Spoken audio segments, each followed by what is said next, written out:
The January transfer window is in full swing, and Manchester City have made the biggest move of the window so far, signing Kerolin. We discuss where she fits into this Manchester City side, what she'll bring to the side, and the concerns we have with her injury history. This is our tactical analysis of Manchester City signing Kerolin. Alright, let's get into it. Kerolin has joined Manchester City from North Carolina Courage on a contract until 2028. Harry, immediate thoughts. Is this a good signing for Manchester City? It's an interesting signing. I think it is a much needed signing. City, depleted in forward areas over the last month or two, have shown a real lack of creativity and a lack of goals in that front line. So I do think that an attacking player was needed to kind of add to the quality they have and also replace what they're currently missing right now. Kerolin, it'll be interesting to see whether she is the right fit. It's a long contract, well, it's 3 years, which is pretty long. So City, they're hoping it's going to work out. A very, very good player on her day. Been hard to gauge where her level is at over the last year due to the fact that she's barely played any football due to injuries. So it's going to be an interesting signing, but I think on the basis of it, it looks to be a good deal. Yeah, I think the 3-year thing is a bit difficult, isn't it? Because we don't know where she's at with her injuries. She's only been back for 5-6 months now, and she hasn't played a whole lot of football in that time. And the question is then with the contract, if you go too short and she comes in and does really well, then there's a chance you lose her. Yeah. But if you go too long and she's injured, that's a huge burden on the finances because she comes in as well as the highest earners in the WSL. We don't know the exact figure. All we know that's been reported is that it is up there as one of the highest. Which, when you consider the quality of the other players that will be in that bracket, your Lauren Jameses, your Sam Kerrs, your Khadija Shaws, is she in that conversation? I find that hard to argue, but I do think there's a really good player here. I do think City have had some quality. Let's start by talking about where she'll fit into this team then. So expect her to play off of the right flank. She's a right-footed player, so more of an out-and-out winger on that side. She could play on the left flank, but obviously you've got Lauren Hemp there, and you'd expect Hemp to play the majority of the minutes, but having that versatility is always useful. We've seen Ayoba Fagino used on both flanks, we've seen Mary Fowler used on both flanks, and what we've seen throughout the years when it was Hemp and Kelly is there would be that rotation. So Kerolin will need to be comfortable playing on both sides and playing a slightly different role depending on what side of the pitch she comes on. Unfortunately, we didn't get to see her in the Subway League Cup game. She was on the bench and available for selection against Manchester United. City ultimately didn't need her though. Lily Murphy looking brilliant in that game. Yeah. And that's one thing to talk about. Does this signing, I mean, I know she plays on the right flank, but you've got Fowler and you've got Fagino on there, and you've now got Kerolin. On the left flank, you've got Hemp, and just Hemp, really, on the first team, and then Lily Murphy coming through. Does this show how much City back Lily Murphy, or does it sort of block her development? What are your thoughts there? I think it's one of those where Gareth Taylor has proven over the last couple of years that he likes wingers that can do it on both sides. And it's very hard to work out.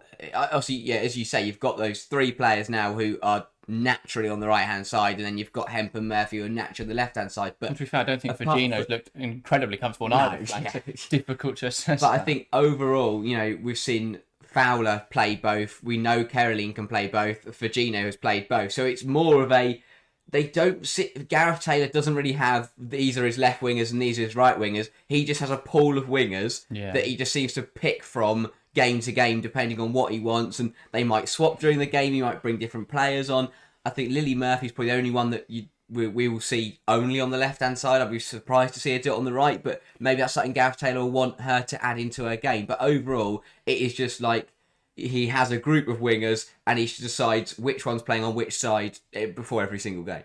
Yeah, I do wonder if part of the right wingers playing on the left-hand side is just because they don't have many left wingers. Yeah. Because I think the majority of the time it will be Hemp on there, so I don't think that Murphy's lack of versatility is a real issue.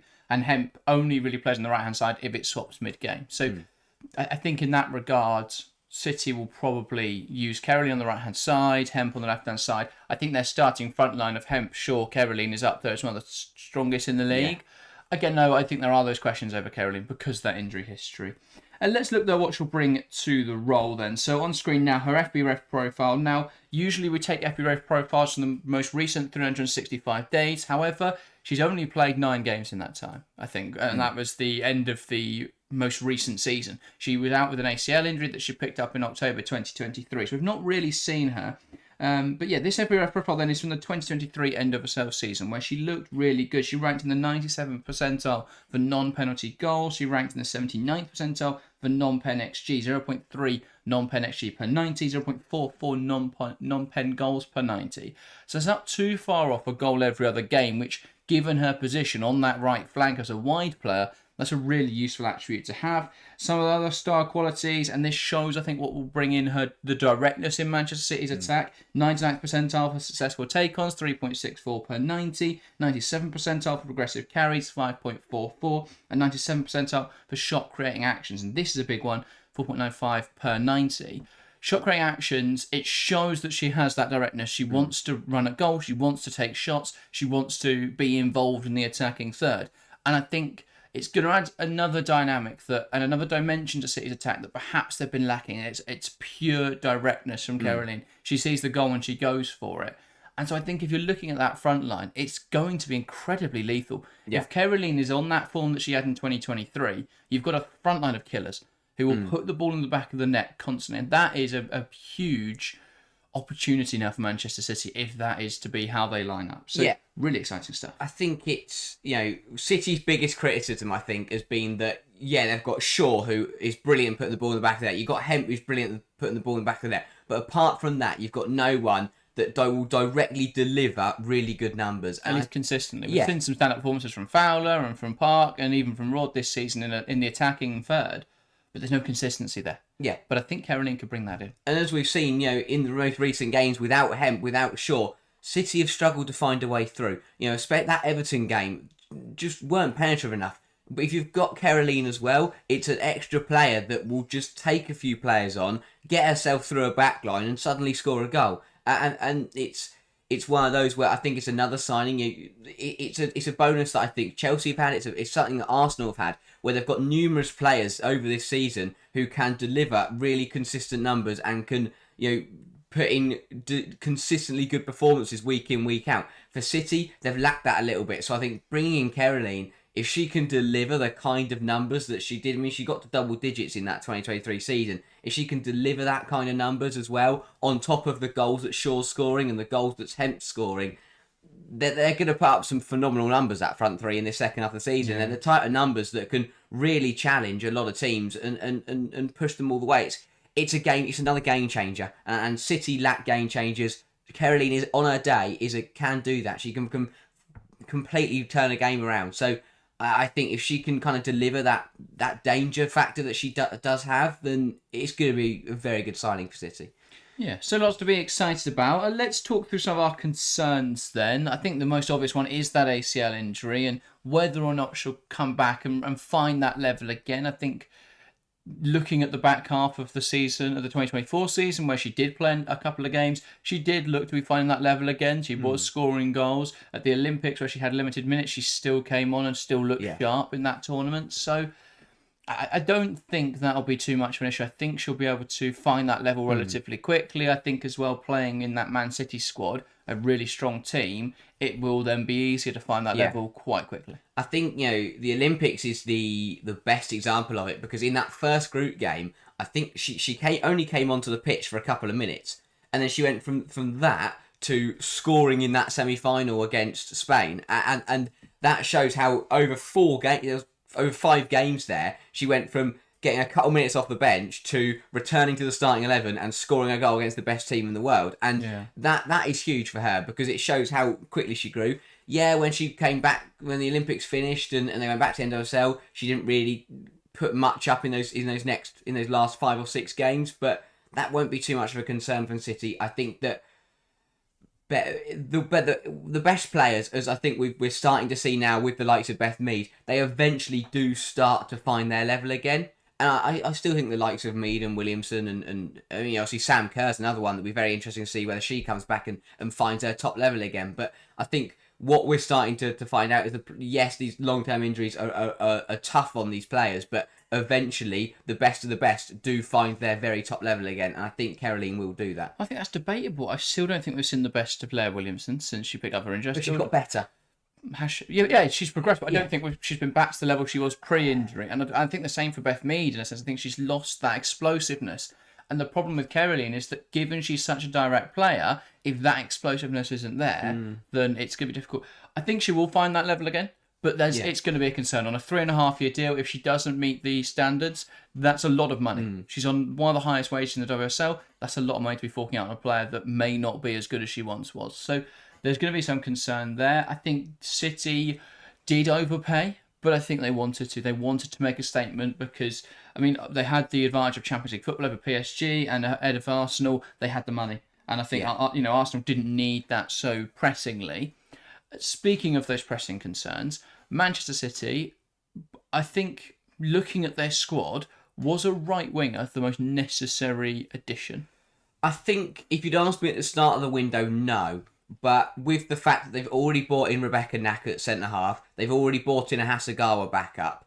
They've made they were the two pressing issues for me, to bring in a centre half and a backup defensive midfielder. They've gone and done that. So with Kelly probably looking like she's going to leave, it makes sense. I think they have to have a player who can come in and contribute now, because Shaw is expected to be back for this weekend. That's absolutely massive for City. Hemp isn't too far away, but as we've seen with Manchester City, they can't go a couple more games without not scoring any goal, or not being direct, not causing teams issues, because they will keep losing and they will find themselves in a really tough situation. I think the Subway League Cup quarterfinal win was absolutely huge for them, but they need really they need Kerolin to come in on Saturday with Khadija Shaw back from injury potentially. Whether she'll start or not, we'll wait to see. But overall, with Kerolin and Shaw in for this game, I think they both have to fire from the off if City want to win this game.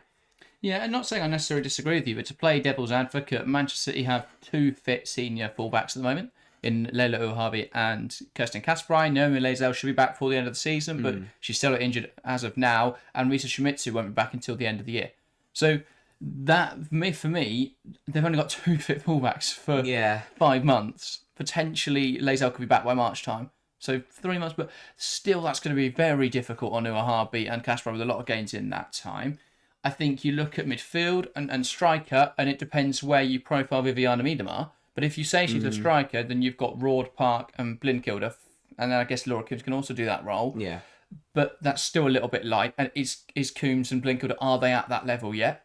If you classify Viviana Miedema as a midfielder, as she's played most this season, then your strikers are Khadija Shaw and a young Poppy Pritchard, which opens up the question. And again, the same question is on the left-hand side with Hemp and Murphy. I think Murphy, though, has shown she's probably at the level now to compete for minutes. But I think this is quite a small City squad.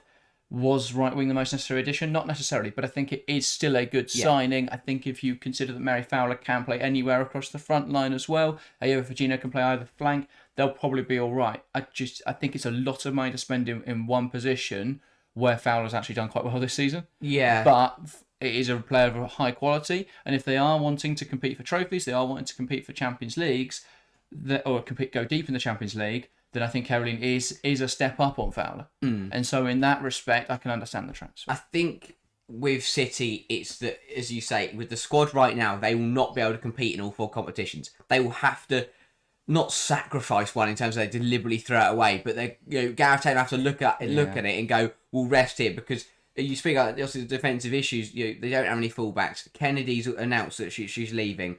It's gonna be a tough situation with Greenwood still out as well. So City, for me, they don't have what it takes to challenge in 4 competitions. But as you say, Kerolin is a player that can win you one competition, and right now that is what Gareth Taylor needs, and that's what City need really, is a trophy or some success. But Kerolin, she comes in, she expects City to deliver, and City expect her to help them do that. She said that her first line, my biggest worry is that her first line of her, kind of interview thing was that she joined City because she wants to play in the Champions League. But City currently, obviously they're in the Champions League this season, but they sit 4th in the WSL right now. And they can have a massive problem, whereas in a few months, if they finish 4th, Kerolin's joined for the Champions League, City can find themselves out of the Champions League in a couple of months and not in it for next season, then what's she going to do? Is she going to stick with it for a year, or is she going to go, well, I want to play in the Champions League, so I'm not going to stay around anymore? And I mean, that is potentially more of a risk that Kerolin's taken rather than what City have taken. But I think I don't think she'd leave 6 months in necessarily. I think City, if they don't get Champions League, will have more pressing concerns. Yes. In that, I think Khadija Shaw may look at her alternatives, especially if there's interest from the NWSL. Lauren Hemp, I think, would consider alternatives. She's apparently already considering Barcelona last summer. You've got Alexandri, who's out of contract this summer and looks to have already be on the plane to Barcelona. Yeah. She certainly wasn't in the back line against Manchester United. That's for sure. There's a huge hole there.